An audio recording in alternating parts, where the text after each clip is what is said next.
All right, we're recording. Episode 11 of the Duke London podcast. I don't know why I always say that in an American accent. It just sounds cooler. Podcast.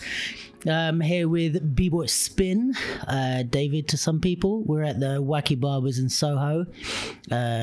Spin's place of business, one of. What's up? How's it going? Good. Just got a fresh trim. So if you're watching the video podcast and you were wondering whether to come and check Spin's trims out, definitely do it because I look sexy as hell. My Instagram's there for all the ladies that be seeing this. We've started off on a very silly note. Yeah, how's things going, man? You just got back from where? Prague. Got back from Prague last weekend. What were you doing there? We were there for the Legits Blast yearly event. Competing or judging? Competing. I was there for, it was like one of the 3 events that they'll have this year. It's the first one, so that's the winter edition. Company will have. Yeah.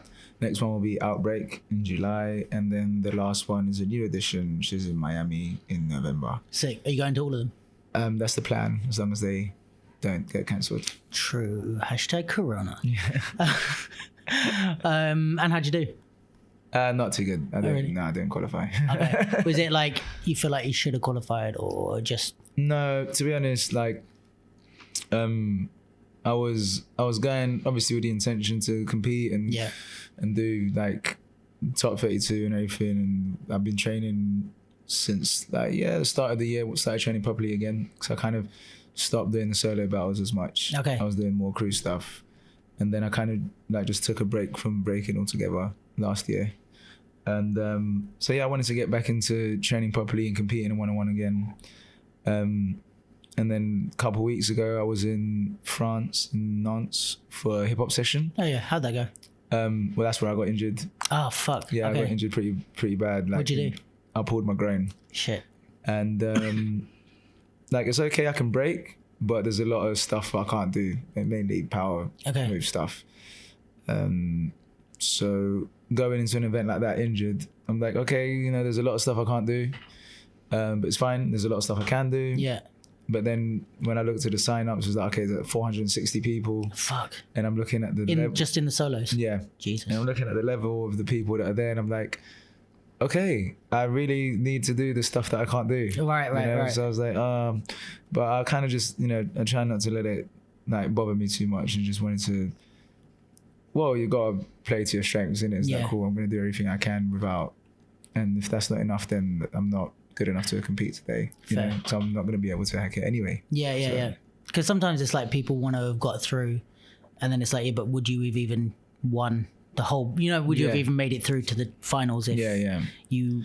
And then I actually hurt myself during the prelims, so I was like, if I was to make it through, like, can I now turn it down? Like, people, so in a way, it's kind of maybe better. Like, you wouldn't have been able to carry on battling if you had got through. I definitely could, but I'll probably do worse than my prelim. Right. It's not worth it, Yeah. And that's the battle that's going to get streamed. Yeah. And that was hip hop session.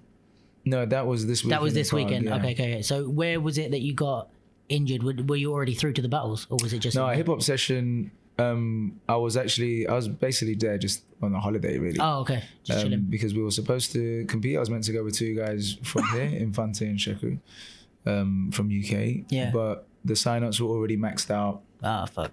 We had to send the video, which we didn't do. Okay. So to sign, how does that work? To qualify? To qualify. Oh shit. Okay. To even be put through to the qualifiers. Right. So that limits prelim time, or what? Like, as in, there's less people in the prelim because you already did the pre-screening with the video. Well, it was maxed out with the prelims, like the sign up for the prelims already. Okay. So then anyone else, we couldn't sign up to prelim. So how does it work with the video? I think they basically pick out who's good enough to enter the prelim, up to a certain number, and then after that they just cut off.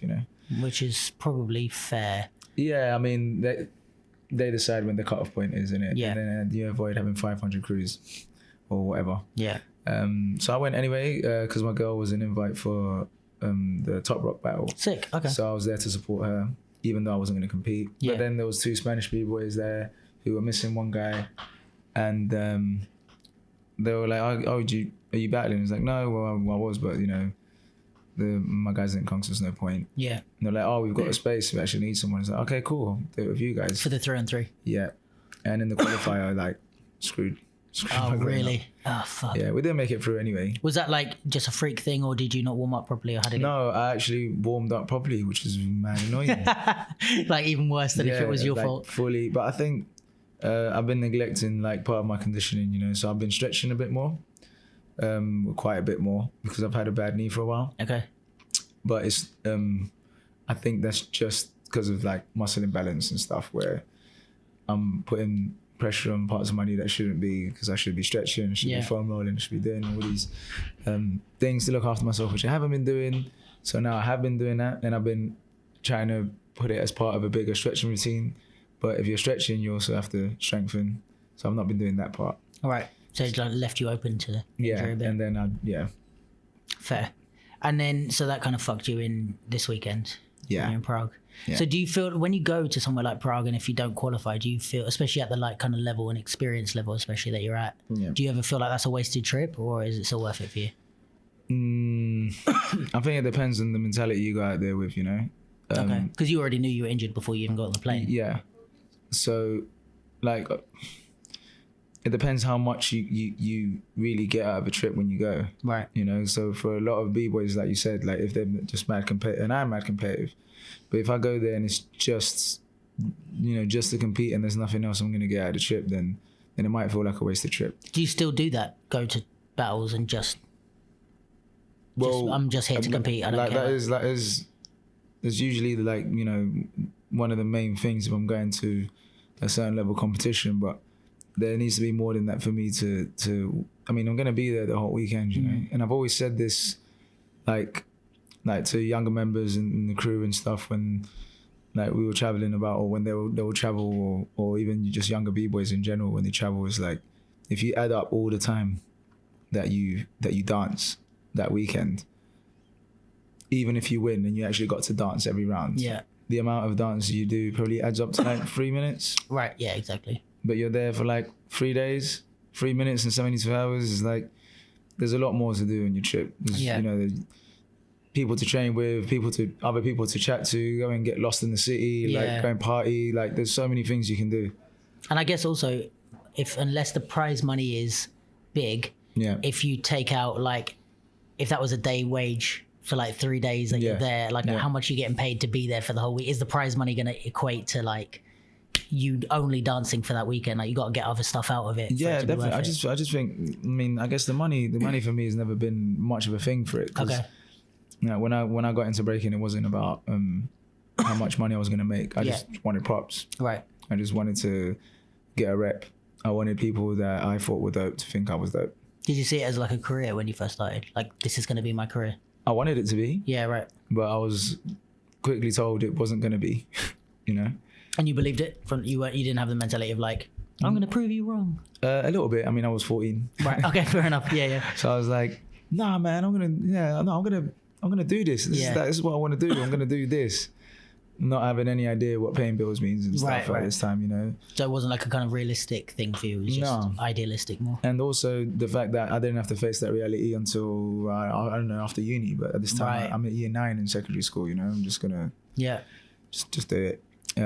But then it did become a career at one point. There was quite a while where I was living off dancing. Right.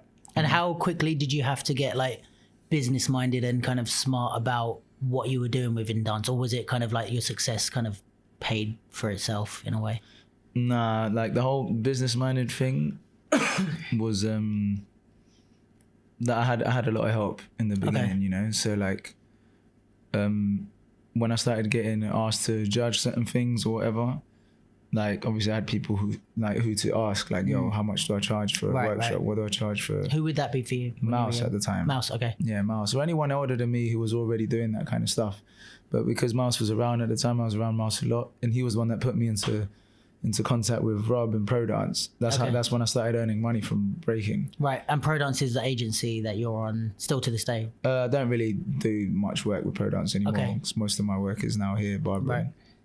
Right. Even so, like I might get called up every once in a blue moon. Like you're still on the books if they need you, yeah. yeah, Mouse was kind of my intro into working dance life, really. Okay. And he put me on for a few jobs as well. Like if he couldn't judge, he'd be like, yo, there's this other guy. Yeah. Take him. And was he like your mentor dance-wise? no, my mentor dance-wise would be Renegade. Okay. But Mouse was just around you while you were getting good. Mouse did some mentoring with me as well. Yeah. He was my elder. I learned like fuckloads from him. Yeah. Because he was the only person that level around me often. Right. Do you know what I mean? And he was doing or had done everything that I wanted to be doing. Okay. So he was like who you were seeing as a role model at the beginning. Yeah. And like we'd go, like me and Abdul would go up to Manchester, stay a weekend with him and train and, you know, chill and whatever.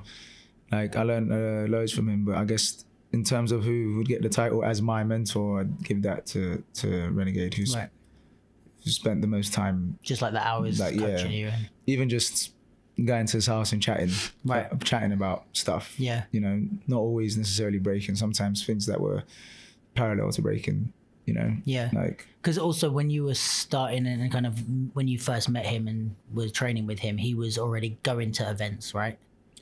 Yeah. DJing, but he was DJing. at the events. So. And he had contact with all like the old school guys who he looked up to, like Battle Squad and, you know, like Storm and these people. But I didn't really have any idea who really, you know, he was. It was my crew members, La Familia, who kind of took me to a session that he was putting on it was an open session, but it was really late at night. Right. And it was like from 11 or something onwards, sometimes train till 2, 3, 4 in the morning. Right. And then we'd all go and get kebab. Dope.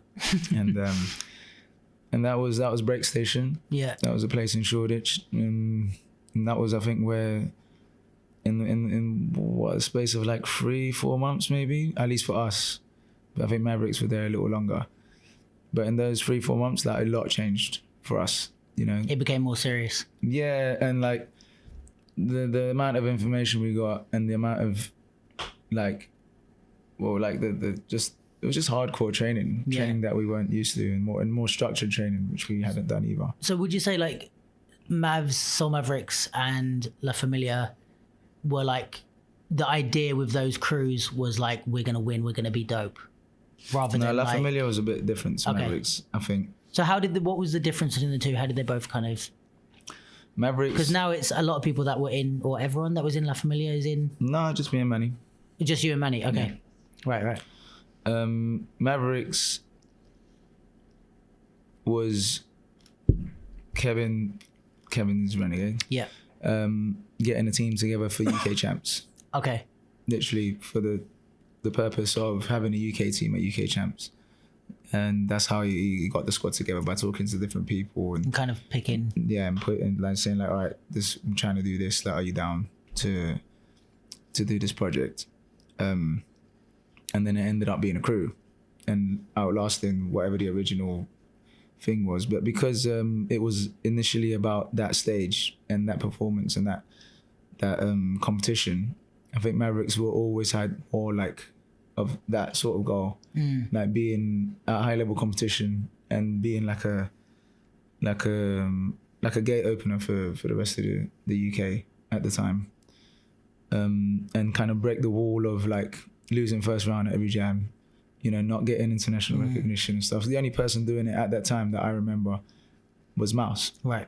You know, when I started traveling around Europe with my crew, it was the only Mouse, and it would be Mouse there and on his own. From the UK, yeah. Only person there. Obviously, he knows everyone. Everyone knows him, so he's not on his own, but he's on his own from the UK. Yeah. You know? And we didn't have that perspective until we started going to events and, oh, here's Mouse again. You know, of course he's here and he's winning or competing or judging or whatever, you know. So I think Mavericks on a competitive level was always more that way inclined. La Familia was more, we were more like, I guess I'd say a bit more purists in that we just loved like the elements of the culture in terms of like really, you know, digging into like the old school, like what it was like, where it came from, and we fell in love with footwork. We were all mad into footwork. Right. And it became more about like representing a certain way So yes, you're competitive. Yeah, you want to win, but we want to win doing this stuff. So you're more like, if I have to sacrifice the win to do my thing, that's more important. Yeah, but I guess, that's when you kind of have to challenge your ego, whether it's like, because at one point that there was that for me. Yeah. And I was like, okay, no, I want to break this way. This is the way I want to break, and this is one of what I want to represent.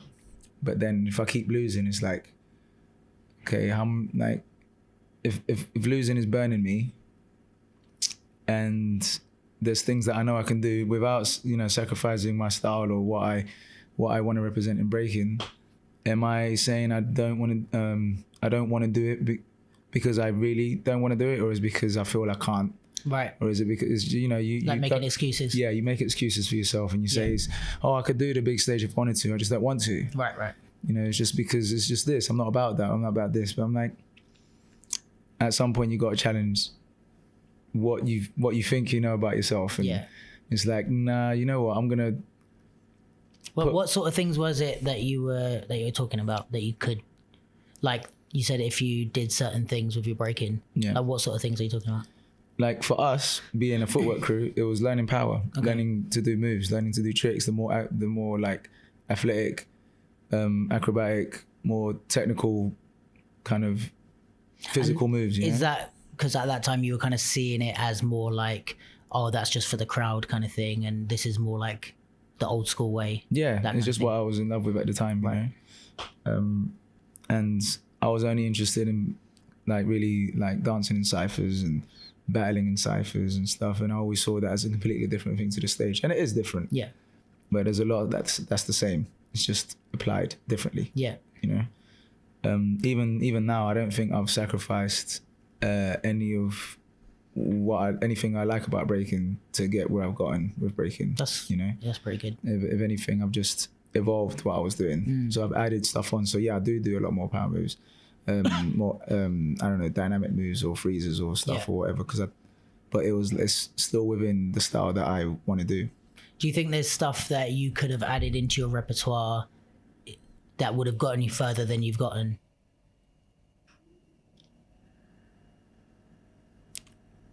Or maybe not necessarily moves-wise. Is there different approaches that you could have taken that you chose not to and sacrificed level for that?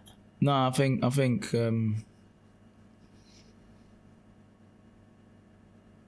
don't know. I guess like now looking at how like kids are coming up, like it's so beneficial. I see how beneficial it is to get all these power moves and acrobatic moves while you're young, right? Because it's going to stay with you longer. And it's harder to learn that at 30. Yeah, and you can't hold on to it for as long if you learn it at that age when you've only been doing it for 5 years compared to a 30-year-old that's been doing it for 20 years because he's been spinning around since he was 10. Yeah, and they're going to hold on to that longer. So in that sense, yeah, maybe competition wise, especially now, it'd be easier to maintain a certain physical level of performance if you had started doing that stuff earlier, right? On the flip side, we're all going to get old. Yeah, we're all going to be less physically able to do the more physically demanding stuff. Obviously, that depends on how physically active you stay anyway. But I know that when I get older and I'm too lazy to go to gym and do pull-ups and push-ups to stay in shape, I'm still going to be able to rock some footwork. Yeah. Luckily, I love footwork and all that stuff, so I can still enjoy that when I get older, Right. And it does make me wonder, like, all the guys that do all the crazy moves and literally nothing else, like, when that goes, like, what are you going to enjoy about it, Or are you happy with just being a dragonfly, living mad fast and getting, like, feeling like you're flying and you get all this, but then might be a little more short-lived. Yeah. It's Who would you say is like, or what is the like oldest competitive b-boy at the moment who's still active at that, or like at a good level, not just I can throw some shit or whatever, but like how old does it get? Damn, I don't know, man, because I'm 30 now, and I remember when 30 seemed old for a competitive b-boy, but now I'm 30 and I don't feel that old. I feel older. Are there many people that who do you see as like the generation above you that are still active? The thing is, I don't see them as active. So I don't know if I can call them active. Right. Like they're actively dancing. Yeah, but competitively. Because you would say it's mostly like younger b-boys that are kind of the majority at the moment, younger than 30 at least. Yeah, they're the one shining. Yeah. How old is Victor? He's young, right? Yeah, I mean, what is he, 24? Okay. 24, 20, he's my age. Okay. Maybe Menno. Because he's still at the top, right? And winning Red Bull and third time and stuff. I'm sure there's b-boys, just that I don't know all b-boys' ages. True. Sometimes they seem older and sometimes they seem younger. Like people thought I was this age like 5 years ago. Yeah. So it all gets a bit muddled up because I've been on the scene for a while. So right. They're like, oh, he's been on the scene for this long, he's got a kid. Yeah, it must be around. Yeah. I think dance generations are slightly different to actual life generations because there's people that I'm like, I was in the scene before, but they're older than me. Or, you know what I mean? It's all like different, I think. It's weird. It kind of gets... And then you equate that with age sometimes and you're like, I have friends like that because they're good dancers, I think of them as my age. And then I'm like, oh no, you're fucking 23. Like, you're just dope. Yeah. Fair enough. So you mentioned having a kid. How has that impacted your life? Because how old is your kid now? He's going to be 8. Amazing. That's sick. And how has that impacted your life? I mean, in general, but also as a dancer, like, has it changed a lot? Because everyone talks about, when you have a kid, shit changes. Yeah, I mean, like I was, I've mentioned it all the time. Like the reason I'm in a barbershop now is because I had a kid, So I was living exclusively off dance. And when you say living exclusively off dance, what were you living off mostly? If you had to put judging, workshops, shows, gigging, like literally anything. What would you, if you had to put a percentage on it? What was the biggest percentage of income, if you don't mind me asking? Gigging and I mean, I've always just chunked them into the same thing because all of that is not battling. Got you. So it was battling and this stuff. Okay, so it was the other stuff besides battling. Exactly. The add-ons. Yeah, battling was nice because sometimes you do a battle and like I said, because I don't battle. I did battle for money for a while.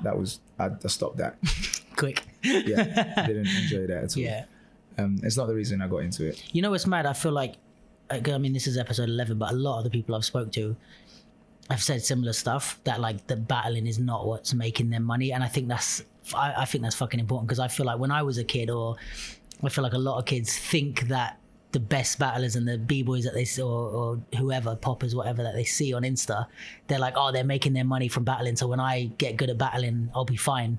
Right. And you don't see the other side of it. There is a weird sort of transfer from it though. Okay. Because it's like, the name you make battling, you winning that competition, that might not pay your rent for the next month. But you winning that competition might give you workshops and judging.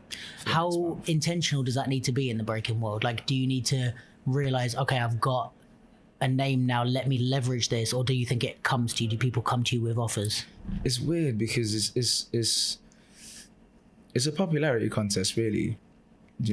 Like, you can be the best suited person and people still might not feel the urge to call you and hire you to be at this event, because a lot of times, maybe at smaller events, maybe at some big events as well, like they'll promoters will call you because you're cool with them. Yeah. And they want to, they know they can hang out with you. Yeah. And they're gonna get a professional like outcome to the job or whatever. And it's like, okay, it's kind of that whole package.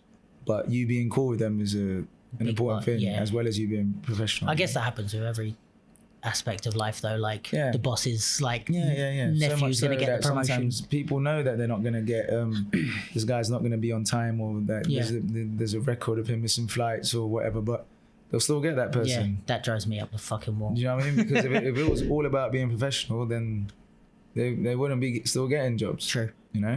So it's kind of like you do have to be smart, and I feel like you can, with the right help or the right advice, you can leverage these things to help. I think that's just good business, really. Yeah. Like if you won that event, is that cool? Post about it.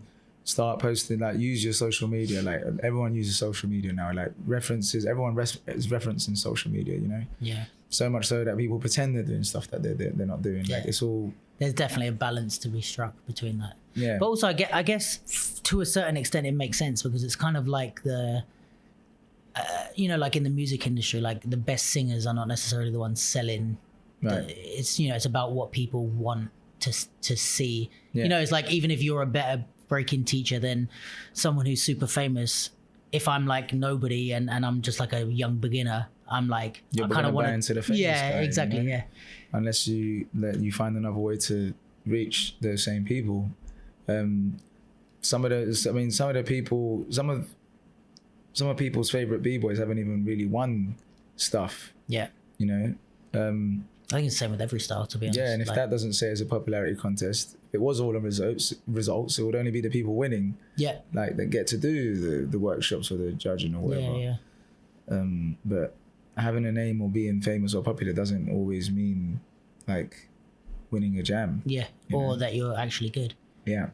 But also, conversely, I guess not winning doesn't mean you're bad. Do you know what I mean? Yeah. You can still be dope, but like you said, like if you have a certain thing to prove, or you're sticking with a certain style for a certain reason, it might cost you the wins, but you might actually be fucking good at what you do. And if you have a niche market that you appeal to, you're still giving them that, you know, you're still like, yeah, that's this kind of stuff I want to see on that stage. Yeah, you didn't win, but you know, we still like that stuff. There's people out there that still appreciate that stuff. And also the whole thing with winning is like, it depends what's a win to you, you know. Sure. What's a win to you? Like, if people are talking about me at the end of the jam as well as the person that won, well, I've won too. Yeah. I'm shining's winning, you know. So for sure.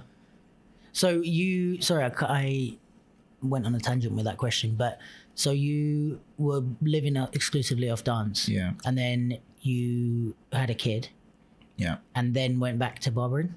Or started barbering? So that's why I started taking barbering seriously. Okay. Because I needed a job. Right. Another job.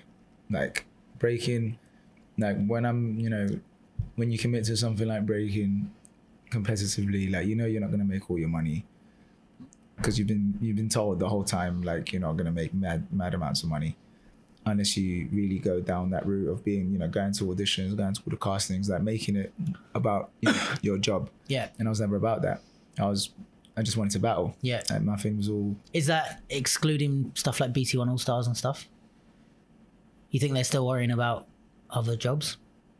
Well, they get... I don't know, I'm pretty sure they get a salary. Okay, right.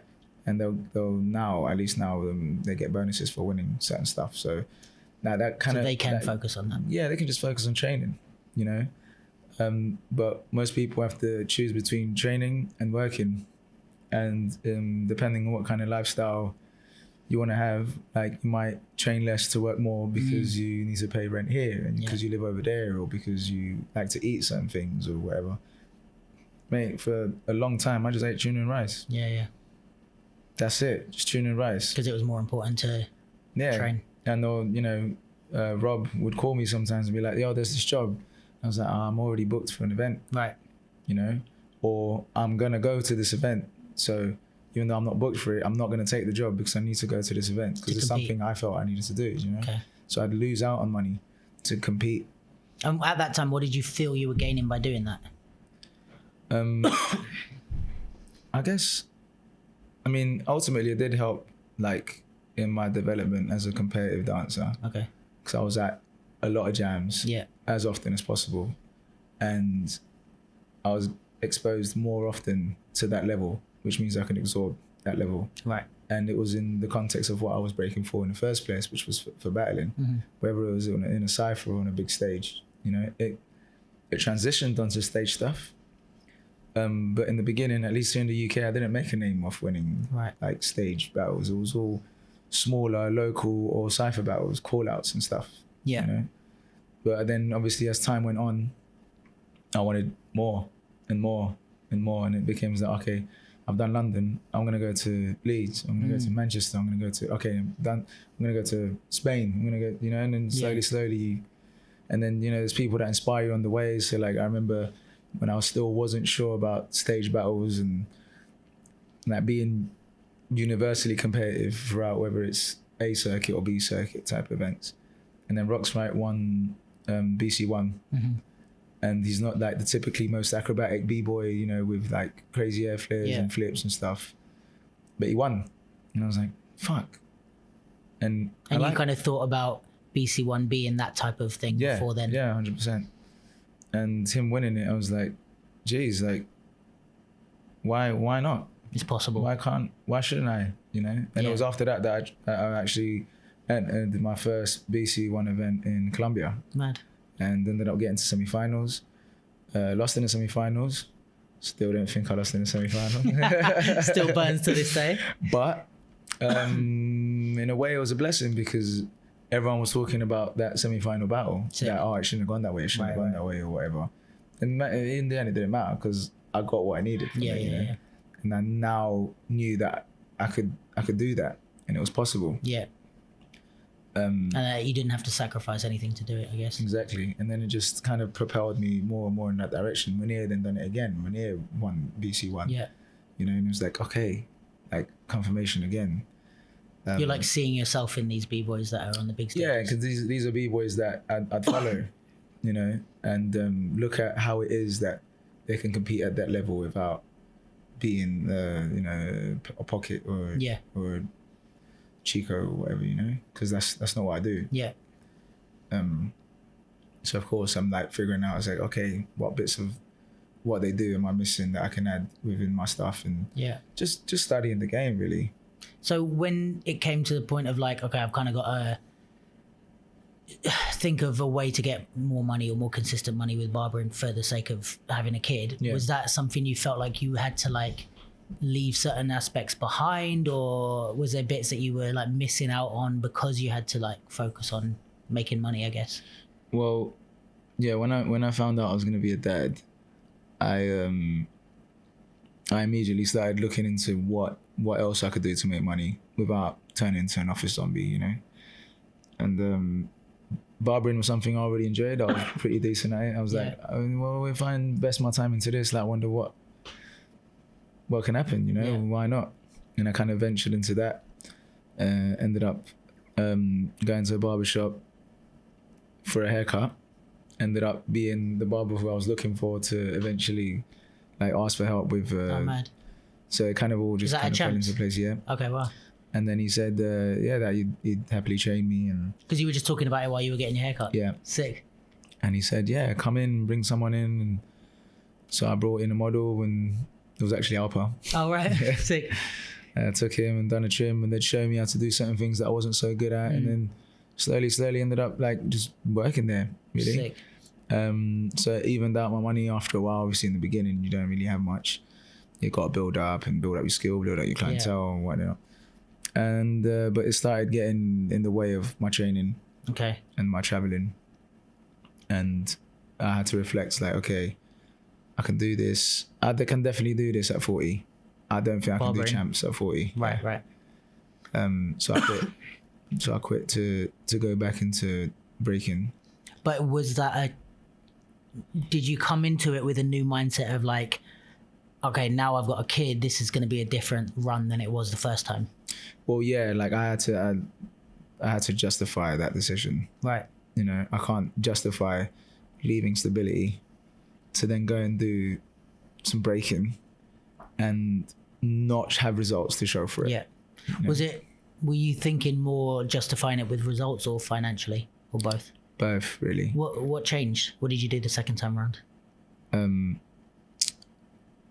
I guess it was like just more heavily invested in my training, you know? Okay. Like to the point where sometimes I'd train twice a day. Right. If it was possible.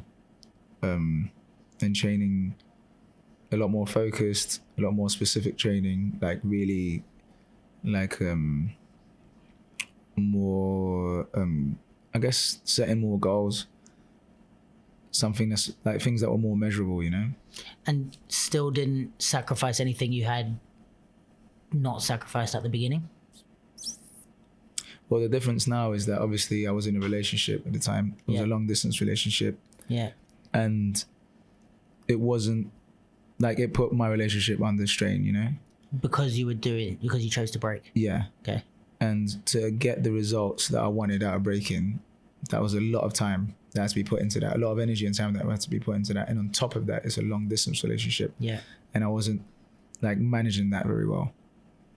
And I think in general for breakers, when you invest so much time, or I guess anything, any art-based thing, like it's it can take its toll on your relationships, friendships, like partners, like whatever, you know. Also, I guess breaking is probably at the top of that list of the most physical art forms. I'm trying to think of what other, you know, there's like boxing and stuff, which is more like competitive sport, but then in terms of art forms and stuff that may not, you know, like if you're a basketball player, you're a boxer, kind of is the better you get, the stronger you get, the faster you get, the smarter you get, it will work. Breaking is a bit different, dance is a bit different because it's an art form, there's always those variables. So I guess it's one of those things you're putting in the most physical amount of effort. You can't just do that always in your room. Do you know what I mean? You have to go somewhere, you have to keep your body in shape. The fact that you even need a space to do it. Yeah. So I guess there is more than other art forms that you have to put in. And also depends what your goal is with it, you know. And my goal was to compete at the highest level I could. Yeah. And I felt like I'd never invested myself completely. And I wanted to know what would happen if I did. And you said you were in a long distance relationship. Did she understand the decision, or was it tough? Did that add to it, I guess? Yeah, I think it was. I think it was already tough, and it just made it tougher. Right. You know, and I was young. Right. I was 21. Oh, okay. 21, 20, right. 22. So, like, and it was a quite a mature situation to be in, and I'm not sure I was in the right place to manage that properly. But it was what it was, and that's how I ended up like acting back then, and deciding that I was going to go full throttle with what I felt I needed and wanted to do. You think you'd do anything different if you went back? I don't know, man. I kind of still, in a weird way, think everything played out the way it needed to, you know?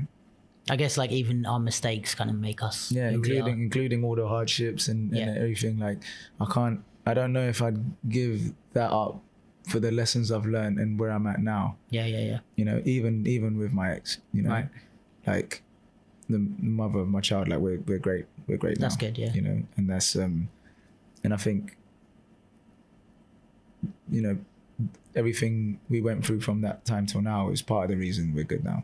You know, so I'm like, it maybe wouldn't have been such a good foundation had you not built it on the arguments or the mistakes. Yeah, whatever exactly. It is. Like we were both growing, we were both learning. You know, so I guess not. Yeah. You know, I feel like that's a mature response in itself. Do you know what I mean? That like, it's the same with everything. You know, even like any shitty decisions you make or. Yeah, I mean, it was a lot easier to say because I definitely can't go back. It's like if you had a time machine, you might make it. If we actually had a time machine here, it's like, yo, we can go back right now. You're like, wait, give me a second. Maybe I could. So like, I can say I feel like that right now, but if there was a time machine, who knows, you know? Yeah. True. But I do feel like that. Yeah. I feel like I did what I feel I needed to do. Yeah. And sometimes it was the wrong thing, sometimes it was the right thing, but at the end of the day, that's why I'm here and I'm happy with where I'm at right now, you know? Also, I guess mistakes are only mistakes, like, in the long term, and especially if you don't learn from them. But like you said, you're great with your ex. Like, I'm hoping and assuming your son's happy and, you know, do you know what I mean? So, like, what have you... You know, you made mistakes, let's say, in air quotes, but at the end of the day, everybody's happy. Everyone's come through the other end. So was it... And I think we're all clearer on what we actually want out of our lives, my life, her life. Yeah. We both want what's best for our son. And, you know, us kind of knowing where we stand with each other because of the decisions we've made since then. Yeah. It's kind of like, I can't really say it's worth taking back. Yeah, and it's hard to even say that those things were mistakes, let's say. If you ended up everybody's happy. It's just been our route to get to where we are now, you know? Yeah. And your son's in Colombia? Yeah. Right. And because he was here for a while. How long? A couple was years. That? A couple of years. About 2.5 years.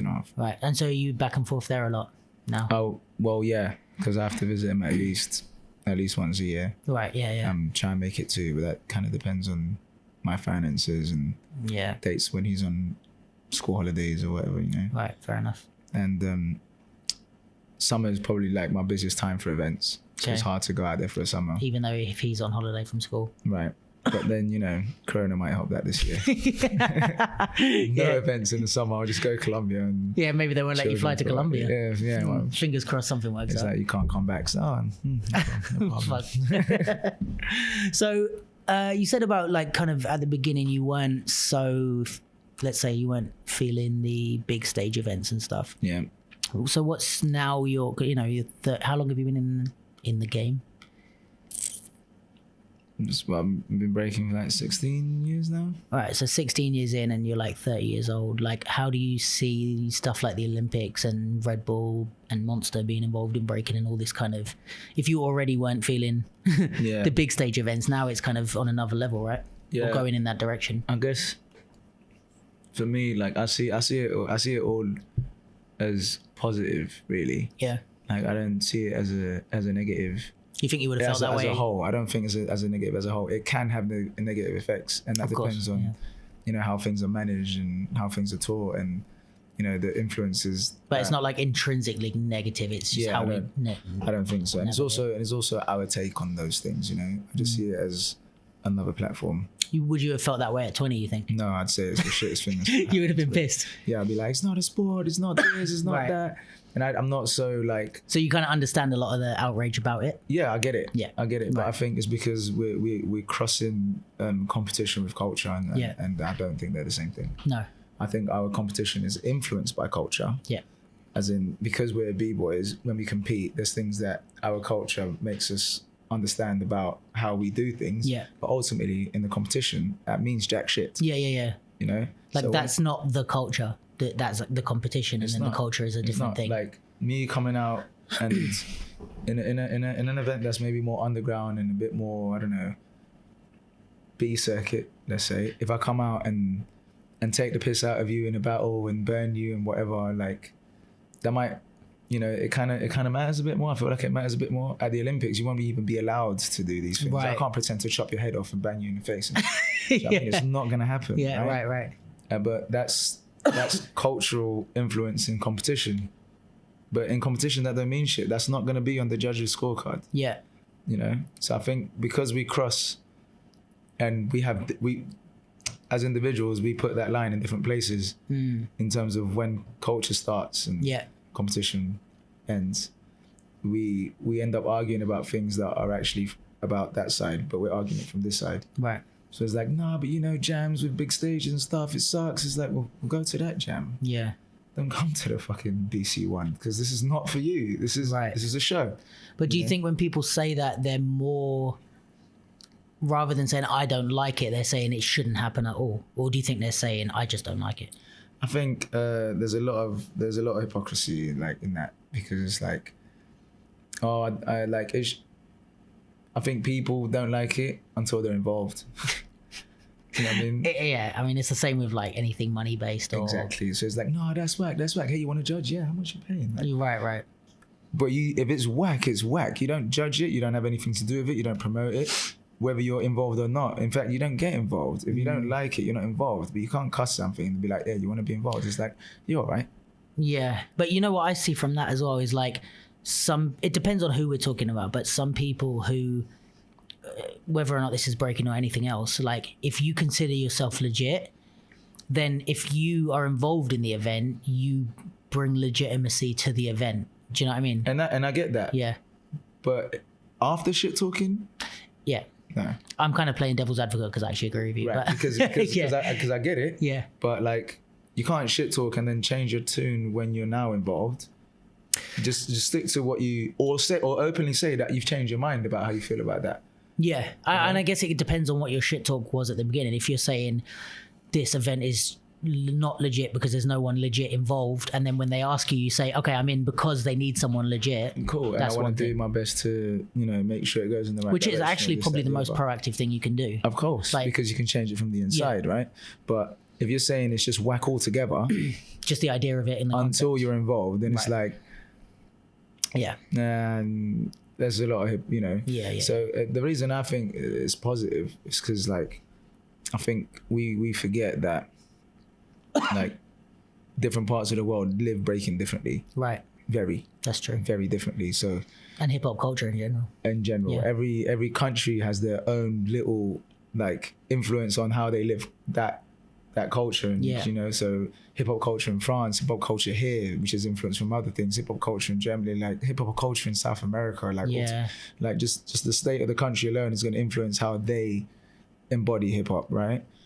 And I think in places like Europe, it's easy to say like, oh, it's not the real, it's not that. It's like none of us are even old enough to know what. When people say the real, is like, yo, unless you were there when it started and you know what's the real, is like, mate, you weren't born before a certain age. Like if you weren't a certain age in the 70s and you're not from New York, it's like, because I used to say that. I know I used to say I was like, no, that's not real. This is this and that. Like I was, like I said, I was very much into the whole purist mentality, and I'm like that in general. When I get into anything, I like getting into it from the purest form first, and then like and then I start opening up to other possibilities and stuff. Same with barbering. I've been the same with everything, you know. But there's a difference between doing something in a way that respects the craft and the way it's been built, and then there's just shutting down anything that isn't what used to happen at a certain time period. And I was talking about this with I think it was Frankie, which will, when this comes out, it will have been last week. It was actually yesterday. But that the culture evolves, you know, and it's like, to say what's real, like, are you talking about how it started, and are we supposed to keep it exactly how it's like? Is breaking forever supposed to be in underground things? Is it forever supposed to be on a cardboard on the street? Like, is it ever allowed to evolve? Do you know what I mean? Well, the thing is, I think like that we kind of block out certain things to safeguard our opinions that usually have holes in them already, you know? True. So when we talk about stuff like, nah, but you know, the realer events, I was like, what, you mean the other one that has a trailer, a flyer, you know, a stage and judges and a budget? Is like, because that's commercial. I don't care. And when that first started, all the smaller events were probably saying that wasn't real, and just because there's something bigger than it now. That and it's like the whole thing about, you know, I don't do commercial events. It's like, mate, if there's a flyer for it and it's got an Instagram, it's commercial. It's all commercial. You know, the only ones that, I mean, unless I get a fucking handwritten paper saying come to this jam or some shit, you know, and it's word of mouth only, and it's like, we'll drop the venue at 5 when we know where it's going to be, or it's going to be in some car park. It's all, you know, because we're not in that time, you know. True. Most people aren't learning breaking on the road and the street. They're learning in studios. You know, I did. You know, like it's especially in places like UK, Europe. So when I talk about real, I mean more about like whether it's actually making a real difference for some people. You know, and the Olympics, I mean, training in Colombia and living breaking with my friends in Colombia and seeing where we have to train, or what events we have to go to, and where those events are in comparison to here. And some of the kids that I know might never get the chance to go to an IB or an outbreak can now maybe represent their country and get a gold medal and maybe have, I don't know, funding or some shit. It's like some kid in India, some kid in Africa, like, because all these countries might have a representative. It's like, if that's not real, I'm not sure. Like, it's pretty privileged to say, oh, that's not real, and then go back to your like 2-bedroom flat and do you know what I mean, with central heating, it's a different thing. I feel like only people from these sort of countries are going to complain about it. You know, I bet no one over there is complaining about it. You know, like, at least definitely a lower percentage will be complaining about how real it is when it's like, what, I can represent my country, I can actually live off this properly. Like, I guess also there's a thing about, you know, you said the culture has influenced the competition, but then it's how far removed can the competition get before it's too far? And I guess that's subjective, but then it's like, that's the negatives that can come with it, you know. And I guess that depends on if, you know, we have enough influence in these movements, you know, if there are more of us involved in the actual progression of it, you know. And that's why I guess it is scary when corporations get involved in stuff, because, you know, they might want to get you involved for the beginning and then, you know, kick you out and then just do their own thing, and then they happen to have, like, I don't know, the biggest leverage in the scene, and it's like, I'm not sure if that's always you know, great, but then we've not built anything sustainable enough to not rely on other things coming in to help push it out, right? Because if it was self-sustainable, we'd just do it ourselves. Yeah. But also, I guess it's the thing that I always have a question about is like the culturally, if you say take something like the music industry again, where it's like you've got good rappers and then you've got successful rappers, and people are it's quite obvious that not the best rappers are the most successful rappers, you know, right.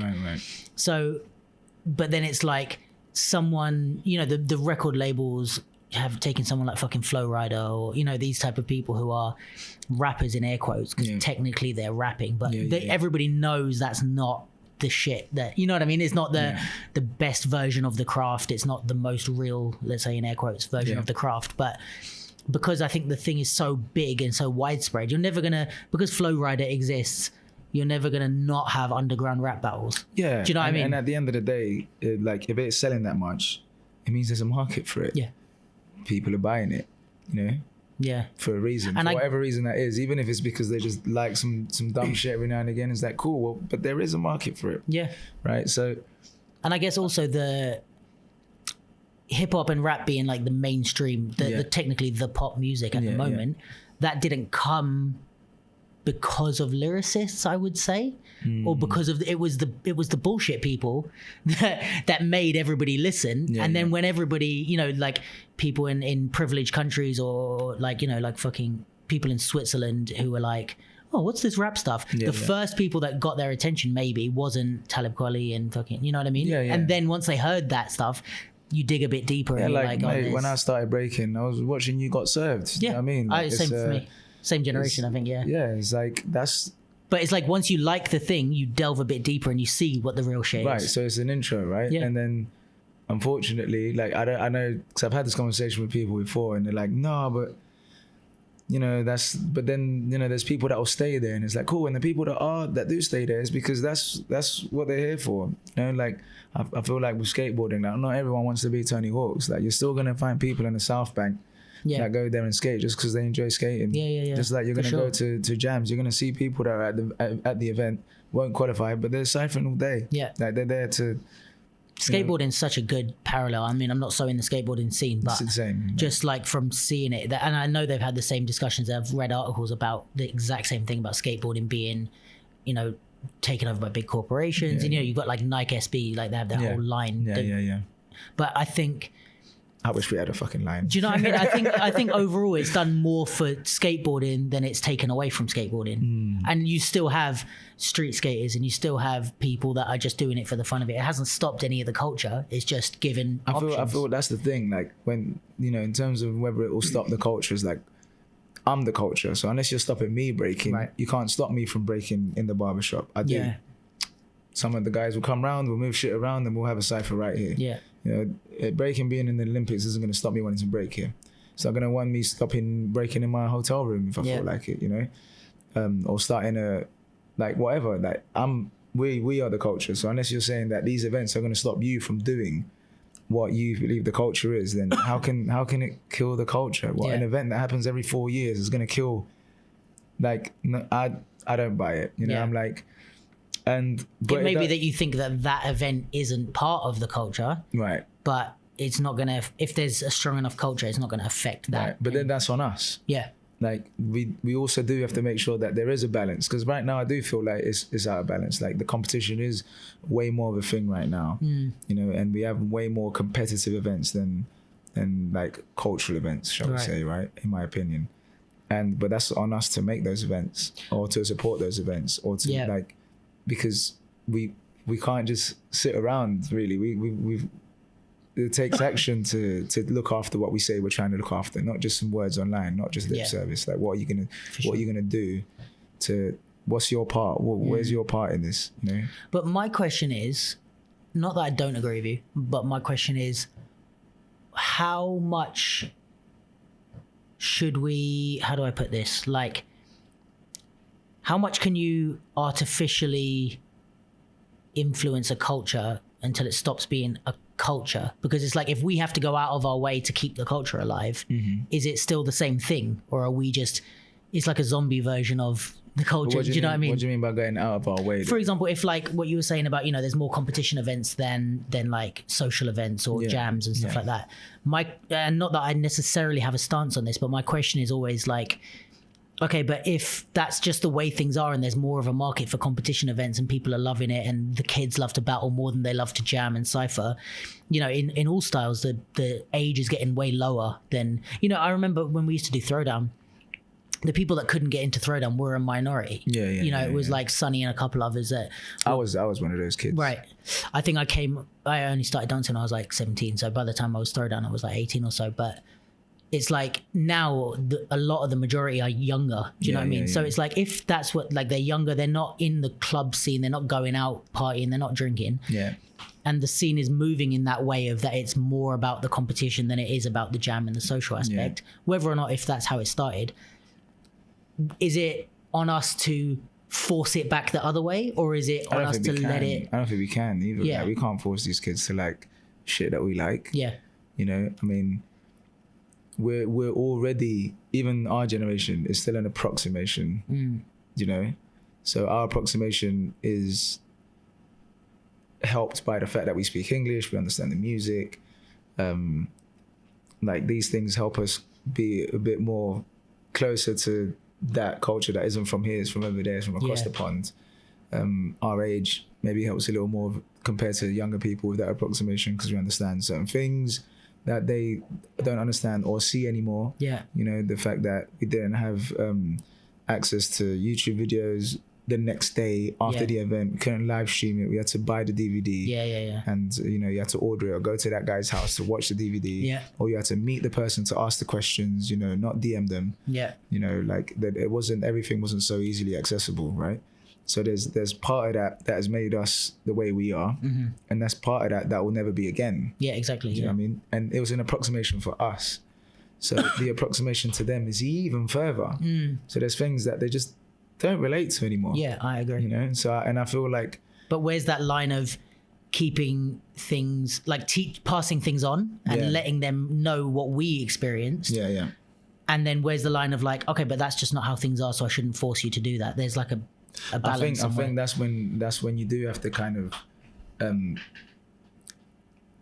question what your code is, you know. And if I've got students, I'm gonna have a code for what I believe everyone that comes out of my class should have. Right.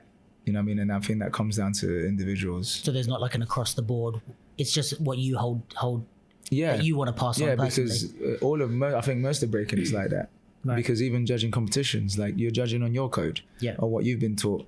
You know, and if you've been taught a certain way and I've been taught a certain way, we're going to judge differently. Yeah, for sure.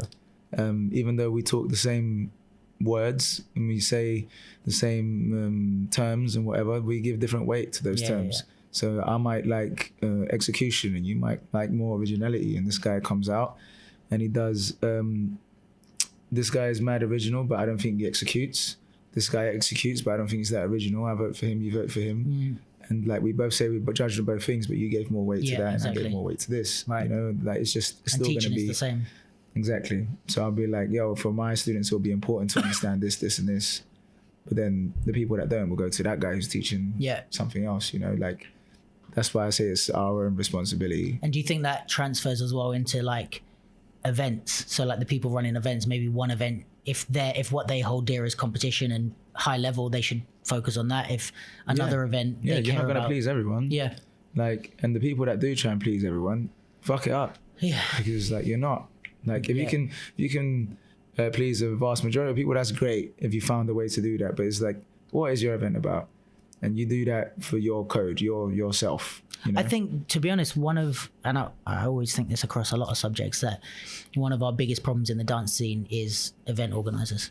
I don't know the breaking scene well enough to speak on it on your side, but I just think there's a lot of people that aren't dancers that don't have a code that are running events. We've got a lot of teachers and a lot of like different, you know, like judges and that are like, I care about the culture and this is my code and this is how I'm going to judge, this is how I'm going to teach. And there's a lot of different, you know, there's also bullshit teachers, of course, but event organizers, there's not a lot, I don't find, or when you see problems in stuff, I think it's because there's a lot of event organizers who are just putting on events just to put on events. Right. Well, one of the things that I'd say about that is that times have changed quickly.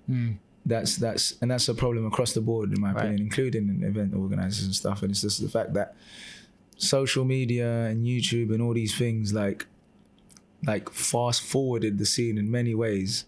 And for some older generation b-boys, event organizers and whatever, I feel like it's fast forwarded before they adapted to what was happening at the time. Right.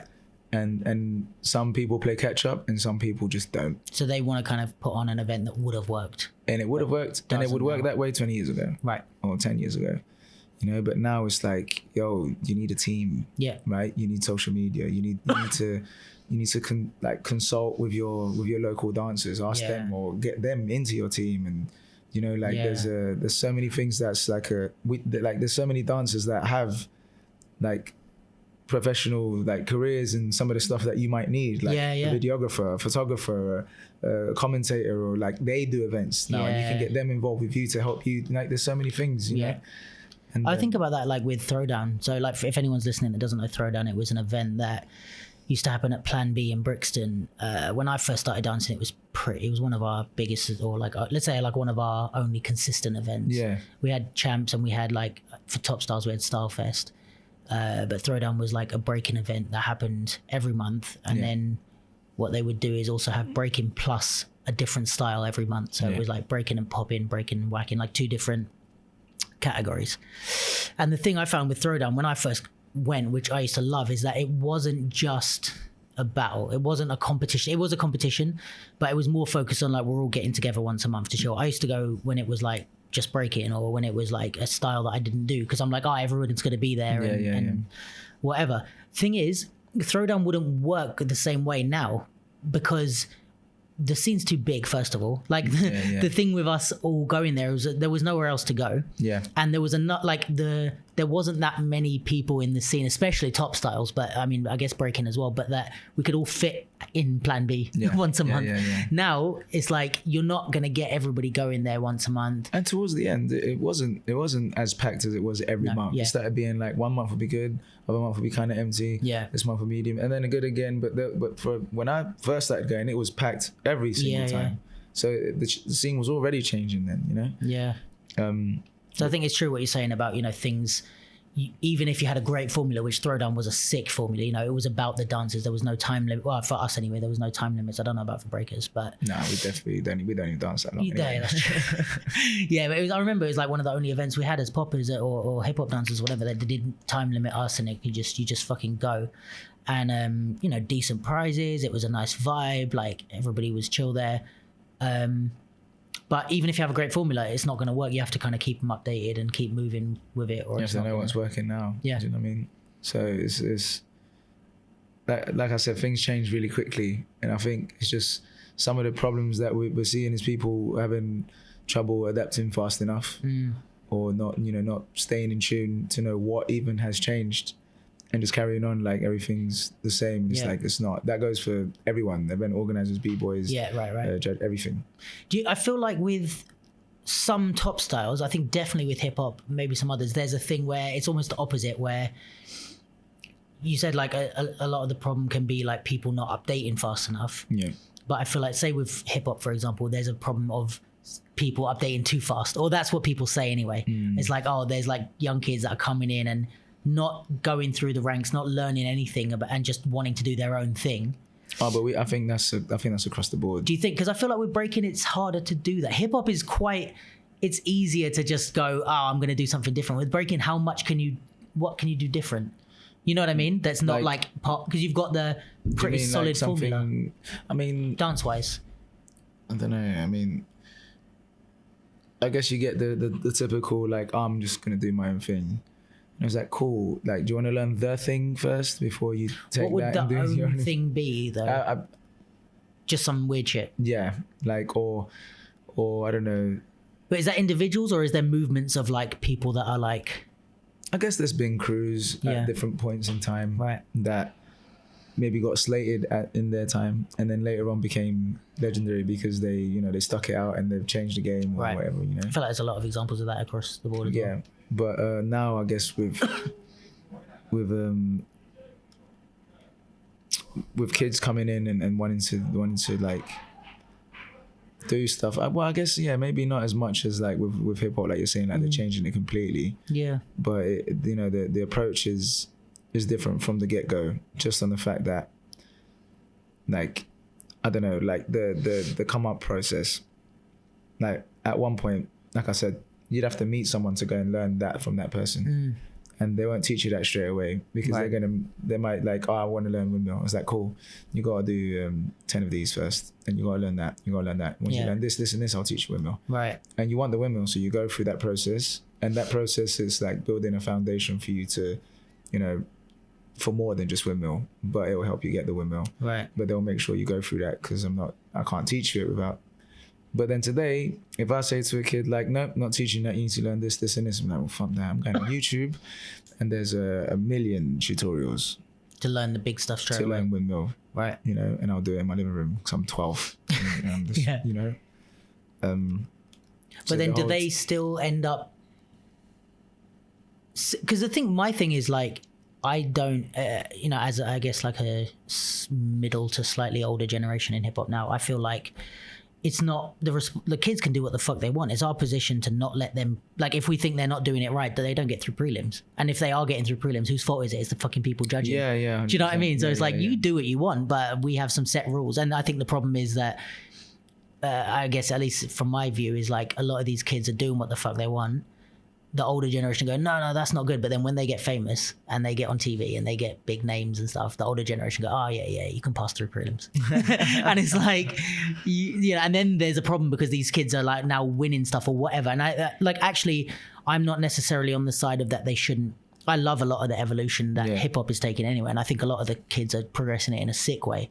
I just think it's the people that are complaining about anything. I mean, even you can take this into like rap and stuff, but the people that are complaining about things being changed and different and not the real way, you're also the ones who a lot of the time have a position of power. And it's like, well, how the fuck are they winning all this shit then if you're you're judging half the battles they've won? So yeah. I mean, I guess again it comes down to like how strong your code is, in my opinion, because if I'm judging and I strongly believe that this is necessary for me to feel like you've won, and you haven't done it, at 3, 2, 1, the test of character is whether you judge for it or not. Yeah. And at least when it comes to judging, a lot of times, like, even your knowledge base doesn't even really matter if you can't make a decision based on that knowledge. Yeah. If at 3, 2, 1 you've catered for the crowd or the people, whatever, your knowledge means nothing. Have you ever had a situation like that where you've had to vote against someone with a way bigger name? 100%. Yeah? Yeah, and it's stress. Is it? It's Do you stress. ever get like shit for it? I have, I've had some. Anything you want to talk about or not really? Nothing. Like there was a while ago actually. It's probably because I didn't have as big a status as I have now. Where so it's easier to take shots at you. Yeah. Where I was, bboy came up to me and told me like the whole crowd think this crew won. You voted the other way. I wasn't the only one that voted that way. There was another judge, but he was getting at me, right? And the way you voted, was they the ones that won? Yeah. Okay, right. And they were like, everyone thinks these guys won. I think you should explain to the crowd why they won. Was he part of the event or just some fucking guy? No, he was a dancer as well. Okay. And it was the loser's boy. Right. And I guess kind of to piss him off, I was just like, I don't need to say shit. There's a reason I'm sitting there and they're over there, innit? Because they think they know what's going on, and I'm in a position to express what I know to be going on, And even if you didn't, you were the one that was hired to choose. So it's a lot of people in there think they know what they're looking at, but they don't. They're not even dancers because it wasn't in that. Yeah. It wasn't in a dance place. It was like a club thing. Yeah. And that was that went to that decision was more based off like, okay, you guys have a bigger name, but they're better.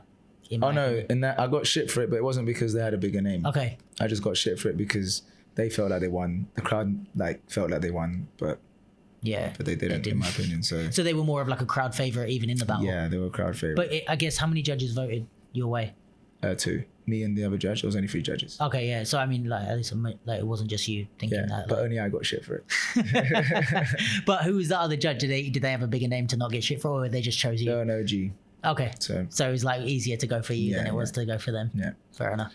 In other cases, I've been like, I'll be judging an event and seeing the bigger name not doing enough and the no name doing a lot more, and I'm like, oh my god, the no name's winning. And I'm already having to, whilst judging, preparing myself to like, need to be ready to make that call now. Yeah. You know what I mean? Because it's going that way. You know that the crowd is potentially going to hate you. This guy's going to be like, what the fuck? I can't lose to. Who is this guy? I'm be like, he beat you. You lost. You know what I mean? And not fold, because it is pressure at the end of the day. And it's also way easier to vote for the person, because you might get shit for voting for the no name against someone famous, but if you vote for someone famous against a no name, you're not getting any shit. Even the little guy might go. It's the easy way out, because everyone's like, of course he won. He's blah blah blah. And who's this guy? Yeah, of course he won. But people don't, and they might not even look at the battle the same. They're not even judging it yet, because they're 100%. Like, they've already decided who won. Yeah, but then I guess I don't need to see a battle if it's that, right? I can just judge from the lineup. I was like, you win. That dance. Which I think happens sometimes still. Yeah. Whether or not it's like unconscious or conscious, it's like... It's the easy way out. And I think judging is actually a point where you get to see people's character, like, because it's not as easy just watching and be like, Yeah. If you take it seriously at least, and you care about, like, because you are in a position of power where you're responsible for what is seen to be winning, or what is seen to be valued as in dancing in general, and if you're highlighting or giving, I don't know, passage to other things that you don't believe is constructive or whatever, then you're, like you said, you're helping. But it's very short term as well. It's like, I'll get through today. Yeah. But in the long run, I'm fucking up the scene or whatever. Yeah, exactly. I was gonna say as well, is like, I think I've heard a lot of people get on Renegade about, being a judge for battles and stuff, and he's not necessarily an active breaker. Yeah. But I would actually go so far to say sometimes it's a conflict of interest to have an active breaking career and judge, because it's like, if you're judging and then you judge against someone who's on your level, then maybe next time they're gonna be like, oh, that motherfucker didn't vote for me last time, I'm not voting. I'm sure that's happened. And it's like, actually, does happen. Someone who doesn't have, like, Renegade or whoever, if there were dedicated judges who their only job is judging, or they don't have anything to lose by voting against these big names, then you're leaning towards having less bias. I guess the argument that I guess people would have to that, in terms of Renegade being a dancer or not, is that it still shouldn't be Renegade, and it should be an OG instead. Right, someone who used to like be an active. Because then you don't have the problem of conflict of interest unless he's a crew member. That's battling, and they're like, okay, they've done it, and they're not competing against this person next week. Right. It's safe in that sense. Again, to play devil's advocate with the Renegade thing, it's like, well, if you ask him why he judged, like, he's gonna articulate why he thought you won or lost. And at the end of the day, until we have an actual system, it's still people's opinions, right? Yeah. But I'd definitely rather have an educated opinion as feedback, rather than just, I was feeling them more. Yeah. Oh, that's great. Fuck yourself. Cheers for that, mate. Yeah. I think, the being an ex-active dancer is a different thing. I personally don't think it fucking matters, because it's like, anyone can be an expert at something. You don't have to do something to be an expert at it. There's like gymnastics coaches that weren't gymnasts. There's basketball coaches that didn't necessarily play at a high level. But they played, And that's the thing that I think people don't know about Renegade. He wasn't fucking the famous guy in the scene or whatever, but he did do some breaking. But I even think, that's for sure helps. And it for sure helps to have been at a high level, For sure there's basketball coaches who were high level players. But it's transferable. Like, some things are transferable, but it doesn't. But it doesn't mean you have to have that. I think it's possible. I think it helps. But I don't think it's the help. be all and end all of your ability to do that job. I think it's still possible to become a judge or a teacher. Imagine seeing a football. I use this example all the time. Imagine seeing a football match. Yeah. And someone's like, I don't know, the referee blows his whistle and it was like, that's a penalty. And I turn around and it's like, what penalty? Yeah, I'll do some kick-ups. Who did you play for? Like, what? Who did you play for? When do you? Yeah. How many pitches have you been on? No, it's not. It's not a penalty. I'm not taking that. Yeah. Someone else. Like, no one ever questions the referee's footballing pass. Yeah. You study the game and you're a referee. Yeah. You know, that's what you do. Like, Maradona is not a referee. Right. Otherwise, shouldn't these guys be the referees? Yeah. Because that's what we're kind of saying with breaking, right? For sure. Is that you have to be that to be this. Yeah.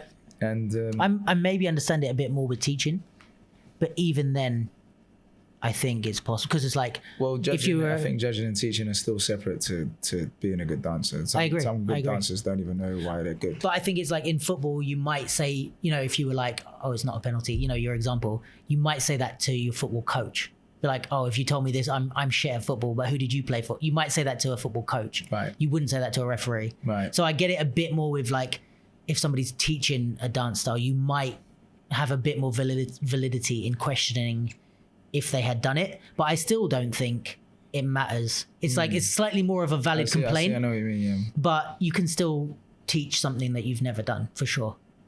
It's just as long as you understand it. I don't know if you... You think? I don't know if it's something you've never done. I think it's possible. I just think it helps. I think it's possible, but I think that also puts a cap on how much you can teach.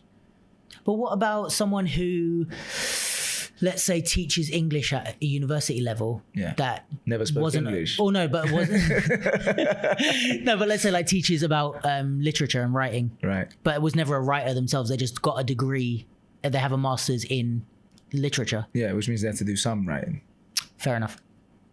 I see your point. Yeah, yeah. But then maybe I can only take you to a certain level because I haven't done a book or whatever. Do you know what I mean? So I think it just, like, because there's different levels of teachers as well, you know, and sometimes it's the luck about whether you get the combination of someone who's done it, but also has the ability to teach.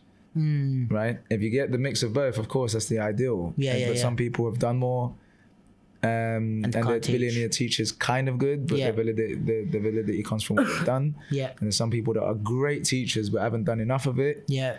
You know, so they can only, you know, take like there's the combination of those two things of how much you've done and how good you are at teaching, I think will define how far you can take your students. And certain types of students, not every teacher's for every student. Yeah, you know? for sure. I've taught people that do not get what the fuck I'm teaching them. And then Manny will teach them and he's like, I get it. And I was like, I said that. Yeah. But they just didn't connect with it some way. Right, because Manny's way of teaching will be different to mine. Yeah. And we're teaching the same thing, but it's also, that was for that person. You know, I'm more suited for X, Y, Z. Like, it's just... And I think it's the same with anything that, as a student, you kind of have to take it upon yourself to find the teachers that work with you. And like, you know, there's some... I've learned the same thing, even outside of dance. I've learned the same thing from two different people and been like, A, what the fuck are you talking about? But B, like exactly what you said about Manny. But like, that applies to everything. You know, some teachers just don't connect with some students. And as a student, you've got to... I think that more reflects on like the student finding their path rather than being like, oh, you shouldn't be teaching or... Yeah, and I think it's also... I don't know how much... Because I've heard things like, oh, you know, if you're a good teacher, you can teach anyone. I was like, no. Yeah, I don't think that's quite... I think you do have to kind of like know who you can be good for, or you can be better for. Like that doesn't mean I can't teach this person, but he's going to have a harder time with me than he will with Manny. Yeah. But that's like saying if you're a good author, anyone will love your books. It's like, not really. Yeah, I guess you know so, what I mean? yeah. It's like, it depends how, why, what style you know, like it can be a whole shitload of variable things. But yeah. But I guess that it's, when you put that into judging, that's when it gets a bit, can get fucked up. It's like, oh, yeah, you can get far as long as these people are judging. You know, or like, oh, I'm not going to go to that event because those people are judging. I'm definitely not going to win. Right. You know, and then it's like, why is that? Like, shouldn't judges be able to judge everyone? Like, yeah, but I guess the problem with it, and I mean, I think this is the built-in problem with art being in a competition or sport format is like, even at the most agreed upon levels, there's like in basketball, the most agreed upon thing is the ball has to go through the hoop for it to be a goal, basket, right? in breaking or in dance, there's no, it's like, okay, you have to, like in popping, popping has the most agreed upon thing I can think of, which is the hit, right? You have to have a hit in popping. Right. Even with a hit in popping, how much, how often, when, like, when is it not enough? When is it too much? When is it used smartly? Like with breaking, it's like, you have to top rock for how long? Like you have to use. Don't even know. Yeah, do you know what I mean? Like, or in that round, I didn't need to top rock because he did this. It's all subjective, even on those levels of like, any breaker you speak to could agree on all the same things. But then if you ask them 2 or 3 more questions, they're going to all disagree on the subjects that they just agreed on. Or like we're both judging and we go the same direction. And be like, so why do you think he won? I thought he won for that reason. It's like, oh, I thought he won for this. I didn't even think he done that. So if you're judging on that, I don't agree, kind of thing almost. Right. So it's like, oh, you made the right decision, in my opinion, for the wrong reason. You know what I mean? Yeah, right. So it's like, and I think that's something that you'll never. This is my thing. Is like you'll never overcome that. The only way to overcome I think actually that point is what makes it art. Is the fact that there's no one bottom line of this is how it should be done, and that's when you come down to that minute point. Even we agree on everything leading up to it, but there's one thing of like. Well, I don't know. Is there an example in breaking of like what's something that everyone agrees you're not doing breaking if you're not on the floor? Could you do an entire breaking round standing up?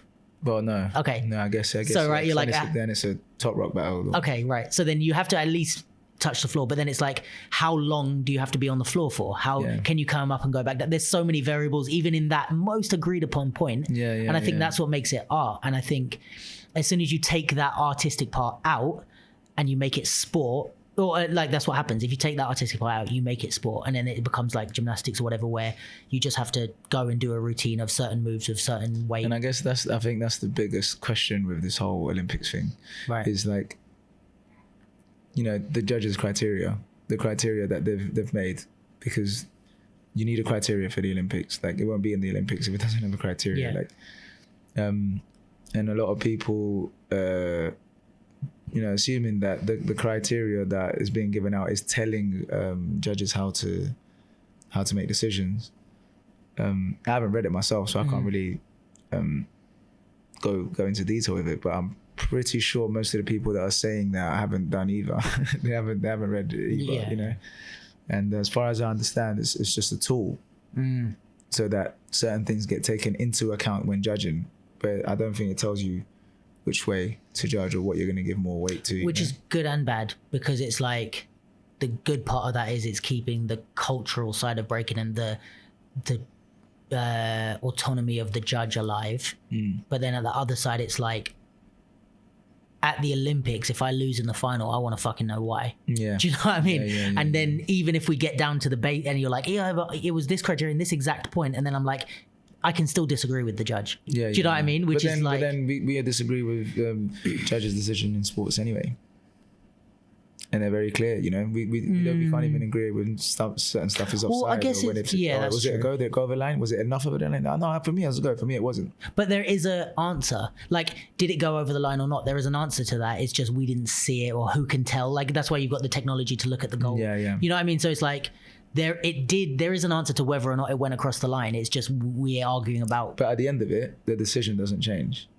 If the decision, like with the technology now, they're like, they don't make a decision, and the technology is to help them make the right decision. But once the decision's been made, you can't change it.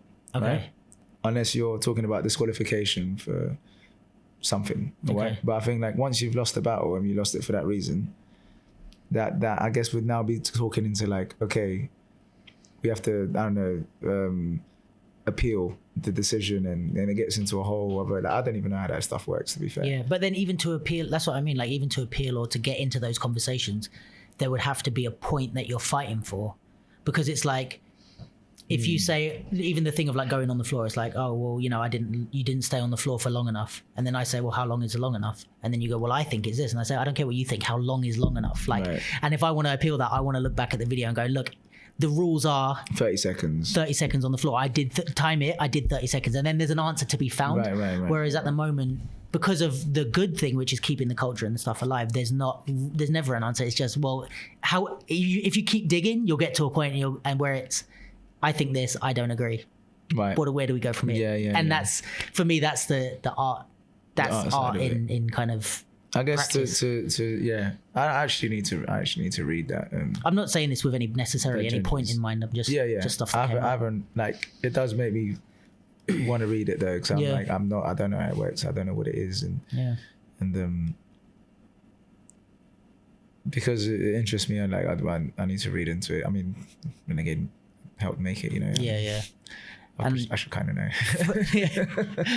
But like, I mean, this is the thing. It's like we're debating or talking about ideas. It's not. We're not saying we know or don't know, but I think the important message is for anyone who wants to have an opinion is what we're both saying is we don't know what we're talking about until we've read the fucking thing. So you can have your opinion all day long, but if you don't know if you don't know the subject and you don't know the material, how can you have an opinion?